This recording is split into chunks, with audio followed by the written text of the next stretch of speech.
when he led college football in completion percentage and he threw almost 40 touchdowns for over 4,000 yards, how tall was he? Because they make it seem like he shrunk all of a sudden, RC. Oh, how lively was his arm? Because all I know is somebody did that. Somebody threw for over 4,000 yards, somebody threw for almost 40 touchdowns, and somebody led college football in completion percentage. Now, I'm trying to figure out, what I try to figure out all the time, Mel, is how a guy that hadn't played football in almost 5 months. Shannon Sharpe has publicly defended Shedeur Sanders and criticized those questioning him. Sanders has earned higher recognition and some fans are responding negatively. Although there's debate about whether he belongs on a second team list, Sharpe maintains that Sanders' career is clearly ascending. Reactions on social media are mixed. Some users are angry, others are surprised, and a few say they anticipated this result. The conversation remains active. When reports confirmed that Shedeur Sanders had been elevated from second team to near top tier status, Shannon Sharpe issued an emphatic response. He delivered a detailed rebuttal to critics, underscoring why Sanders deserved the promotion and directly challenging those who doubted the decision. I don't think that he was underprepared during these meetings. I don't believe any of these stories that he showed up arrogant and that he was bombing his interviews. I mean, you watch the film, he's on time, he's on point.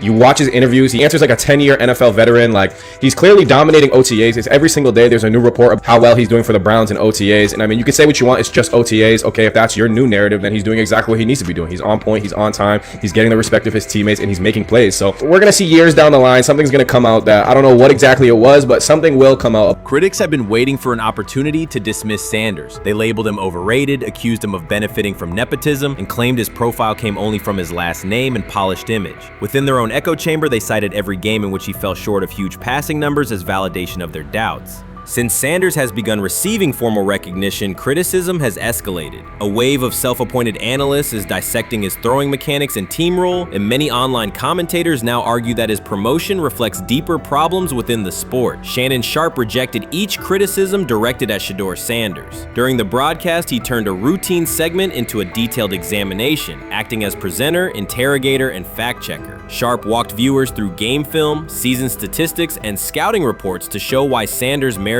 his recent promotion. Whenever a panelist claimed Sanders had not earned the role, Sharpe countered with completion percentages, efficiency ratings under pressure, and documented late-game drives that changed outcomes. He stressed that the backlash was driven less by on-field evidence and more by reluctance to revise earlier opinions. Sharpe argued that critics were upset not because Sanders lacked qualifications, but because his progress contradicted their initial narrative. By the end of the discussion, Sharpe had moved past simple defense and reframed Sanders as a clear example of performance-based advancement, demonstrating that early predictions can be wrong. Never heard of no Dylan Gabriel or Tyler Shock. What the hell is that? So how is Shedeur Sanders going behind them? I'll tell you how. Collusion. 4 different times they passed on him. How the hell does that happen? 4 rounds. It doesn't happen to a quarterback. We've never seen anything like this before.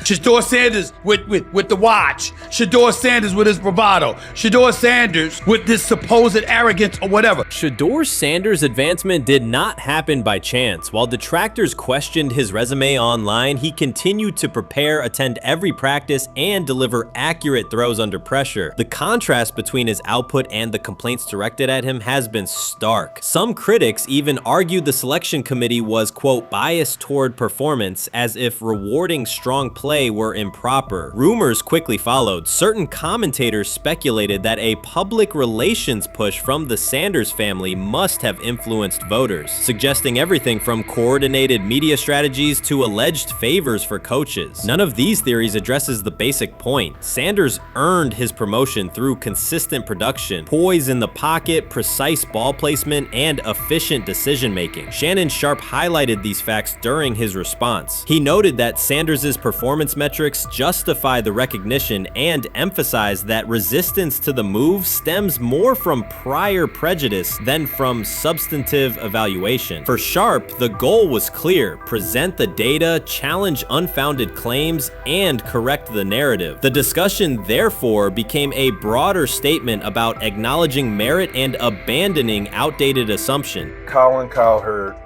defend college basketball coaches who have gotten a DUI, come to their defense and say they didn't need to be fired, that they deserve a second chance. But Shedeur Sanders drives 40 miles over the speed limit, gets a one-on-one ticket, and Colin Cowherd comes on his show today and says he's out on Shedeur Sanders. He's seen enough. He can't support him anymore.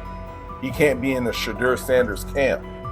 because of the speeding ticket. Shannon Sharpe addressed commentators who portray constant doubt as expertise. Those who discount strong performances with "we'll see" but declare bust after a single mistake. He noted their belief that progress only counts if an athlete visibly struggles. Sharpe's response was methodical rather than emotional. He presented evidence, cited statistics, and calmly refuted each claim. Following his remarks, several critics began revising or deleting earlier posts, recasting themselves as longtime supporters of Shedeur Sanders despite having questioned him for months. Sharpe insists on accountability, naming specific individuals and dates while requesting public acknowledgement of prior errors. He argues that analysts cannot spend months undermining a player's potential and then quietly adopt a supportive stance once the athlete succeeds. These are serious, big-time, top-of-the-line playmakers that they have. If you can go 45-42 in the fourth quarter because your quarterback set the school record with 510 yards passing. He was flawless. Shedeur is big time. I didn't know for sure, will it translate to the next level of competition? Yes, it might translate to the next level of competition as he can play. Critics who once claimed Shedeur Sanders was unprepared now hesitate to acknowledge their mistake. They resist retracting earlier comments and struggle to accept that an athlete can succeed without their approval. Sanders continues to share practice clips and game highlights without engaging the debate, while Shannon Sharpe documents every dismissive remark, ready to revisit them on national television. The disapproval did not slow Sanders. It underscored his progress and exposed the gap between perception and performance. As a result, the conversation has shifted. Analysts who doubted him now describe him as undervalued and publish detailed evaluations of his mechanics and game management, suggesting long-standing familiarity with his career. In a matter of weeks, critics have recast themselves as advocates, demonstrating how quickly opinion can change when consistent results leave little room for doubt. Shannon Sharpe signaled that his commentary is not over. He considers Sanders' advancement a positive outcome for every athlete who has been overlooked or criticized for having confidence. Sharpe stressed that analysts do not have the authority to determine who deserves recognition based on personal preference. The reaction to Sanders' promotion, he argued, revealed how quickly opinions can shift once results are undeniable. Sharpe pointed out that many vocal critics became quiet when confronted with objective performance data. This exchange, Sharpe insisted, reached beyond defending a single quarterback. It challenged the practice of dismissing achievements that do not fit familiar narratives. He reminded viewers that success does not require external approval and that consistent talent will surface despite online commentary intended to minimize it. While critics reconsider their positions, Sharpe remains steady, assigning credit to the athlete and allowing the scoreboard to confirm the argument. In his view, the statistics speak clearly enough. Sharpe also emphasized that the intensity of the backlash must be placed in context. College football is a volatile environment where unexpected outcomes are common. Therefore, declaring failure based on incomplete evidence only weakens the credibility of sports analysis. The discussion underscored the need for measured evaluation rather than reactive judgment. Dak Jackson and him and everybody else that we talked to have said that Shedeur looks good. He looks really good. Yes. He looks better. And we got Zach that say Dylan Gabriel ain't even an NFL quarterback. It's true. So how is it that this man can't get a rep with the ones, but that non-NFL quarterback can? We all what agree with sense that. does that make? Some observers now claim that recognizing Shedeur Sanders' strong performance undermines football's traditional standards, even though they previously argued he received coverage only because of his father. Faced with Sanders' current statistics, those critics are searching for explanations that fit their earlier narrative. The data have always been clear. Their earlier objections ignored that fact. Shannon Sharpe is openly highlighting this reversal, comparing past negative remarks with Sanders' recent 400-yard games to demonstrate the gap between criticism and evidence. Sharpe did not force these commentators to backtrack. He simply displayed their earlier claims alongside Sanders' results, allowing the contrast to speak for itself. You can't fire the owner because he can't fire himself. Someone's head's going to roll, unfortunately, in this situation, and it's probably Stefanski and Barry. I saw on The Athletic. I don't think that's fair, by the way. Stefanski, that part. I agree. I was saying the other day on my podcast that Barry should be fired, and I said I wouldn't fire Stefanski, but a couple of people made the point of saying, well, if you fire the GM, you got to give him a chance to hire his own coach, which is fair. That's true. So I would fire Barry. I would hire a new GM.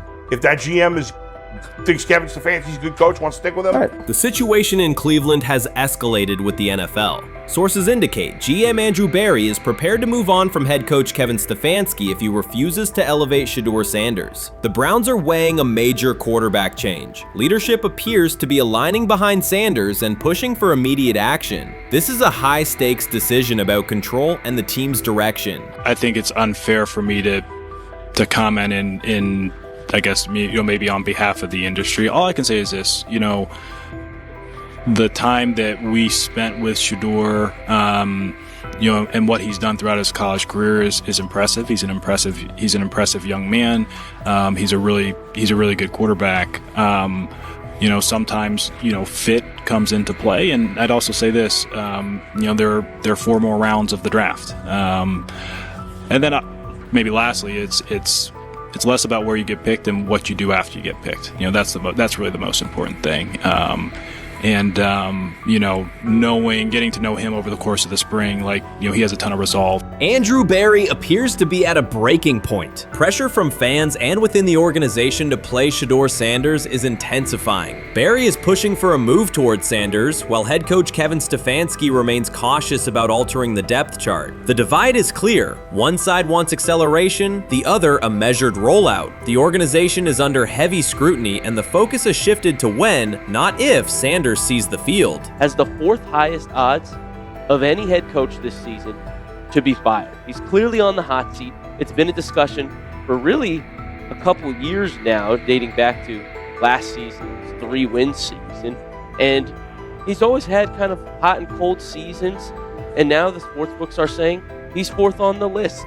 Number 1 is Mike McDaniel of the Miami Dolphins, Brian Dable of the Giants at 2, Shane Steichen at 3, and there is Kevin Stefanski plus 650 to be fired. This has moved beyond tension to outright stubbornness. Rather than elevating Shedeur Sanders, the staff has chosen Dillon Gabriel. The current depth chart looks less like a forward plan and more like resistance to change. Fans have been clear about who they expect to see, yet the organization keeps delaying. Every week without a real evaluation of Sanders slows development and blurs accountability. Cleveland is choosing a conservative approach when a decisive decision is needed, sending a message of uncertainty to both the locker room and the city. Now being the 3rd string quarterback for the Cleveland Browns, was that so much was made out of unbelievable.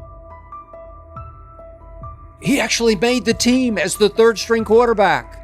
Like that was a big deal. Like that was somewhat of a surprise to a lot of people. He should have been the 1st pick in the draft. Kevin Stefanski appears to be doubling down to validate his approach. Despite sustained demand from Browns fans to see Shedeur Sanders reflected in chants, merchandise, and constant discussion, he continues to keep Dillon Gabriel in front on the depth chart. The decision functions as an assertion of control rather than a response to momentum. Even with clear signals from the fan base, Stefanski is staying with Gabriel and delaying a full evaluation of Sanders. It is a deliberate choice to maintain his plan and pacing, not to accelerate change. Cleveland is prioritizing continuity over recalibration, keeping any transition to Sanders on hold. But yeah, the Browns are in a tough spot. They have wasted. You traded a ton of high draft capital to get Deshaun Watson. You've gotten nothing out of Deshaun Watson and missed an opportunity. Who knows who they would have drafted? Now, maybe they would have screwed up those picks and the Browns would still be in bad shape. Andrew Berry is likely frustrated watching Dillon Gabriel default to conservative throws while the offense stalls. From a football perspective, this appears to be the hill Kevin Stefanski is choosing to stand on. Keeping Gabriel ahead of Shedeur Sanders has limited the unit's explosiveness and prevented a full evaluation of a higher ceiling option. Drives end quickly, field position flips, and momentum is lost while Sanders remains on the sideline. Fan patience is wearing thin. Each ineffective series intensifies criticism and shifts scrutiny toward the coaching staff's criteria for the depth chart. With every additional snap for Gabriel, the decision reads less like an open competition and more like rigid adherence to a plan that isn't producing results. The optics are clear. A dynamic quarterback sits while a cautious approach keeps the offense in neutral. If this continues, accountability questions will grow inside and outside the building. What performance benchmarks keep Gabriel ahead of Sanders? When will Sanders receive first-team reps in live situations to allow a fair comparison? The front office must decide whether to preserve continuity or pivot toward a timely assessment of Sanders. The longer the current approach stays in place, the more it signals stubbornness rather than adaptation, and the more pressure mounts to realign the plan with on-field output. I honestly see it happening if the Browns lose a bunch of games. If they get 5 wins or less, I see the report coming out now that Stefanski will be fired. I don't want it to happen. I want the Browns to be good, win a bunch of games. I think that they're going to be a team that is slept on and can at least get 7 wins, which is why if they don't, I see Stefanski getting all the blame for that, and there'll be a new coach in Cleveland. Because their players, to me, are there once again. We've talked about the incredible rookie class. The approach in Cleveland lacks consistency. One week, Andrew Berry signals he wants Shedeur Sanders on the field. The next, Dillon Gabriel gets the reps and the plan stays conservative. Through it all, Kevin Stefanski shows limited urgency despite pressure on his job security. Fans are asking for an offense that can push the ball, change field position, and produce points. Instead, the unit leans on short throws and cautious sequencing. Gabriel's play keeps the ceiling low and momentum static, while a full evaluation of Sanders is postponed. The result is growing frustration and a clear disconnect between the front office, coaching staff, and expectations in the stadium. The NFL tried to teach him and his father a lesson. You don't act like that. You don't talk like that before a draft. We'll show you how our game is played. We will watch you plummet all the way. I think he would have gone undrafted except for that owner in Cleveland. And he is the key to everything because he is something of an against-the-grain maverick owner. He's kind of a wannabe Jerry. Fan speculation is growing. Some believe Kevin Stefanski lacks confidence in Shedeur Sanders. Others think he's prioritizing Dillon Gabriel for reasons unrelated to performance. A more extreme view claims Stefanski is manipulating outcomes to secure a buyout. Whatever the motive, the risk is clear. This approach is straining his relationship with GM Andrew Berry and alienating the fan base. Pressure is rising, Berry's patience is running out, and supporters have shifted from requests to demands. If the current plan continues, calls for a change in quarterback and accountability will intensify.